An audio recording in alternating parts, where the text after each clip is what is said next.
The cultural aspect in DevOps is super important. First, we need unit tests. Basically, unit tests are the cornerstone of DevOps. Without unit testing, there is no DevOps at all.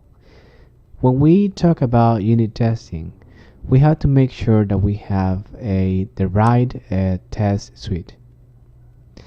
And speed, for instance, is another of the aspects that we have to cover when we talk about unit testing.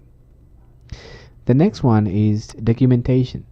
Documentation is as important as unit testing because we're trying to lower down the technical debt, and therefore documentation is key.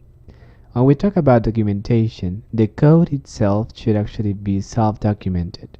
What do I mean by that? Well, I mean that code should actually be well written. If you have well written code, there is no need for documentation. But documentation can actually be handy when your code actually is legacy or when your code is not well written. Automation is the next one in the three main cornerstones of best practices for DevOps. And when we talk about automation, we're talking about automated unit tests. We want the unit test to actually run every time we save a file locally.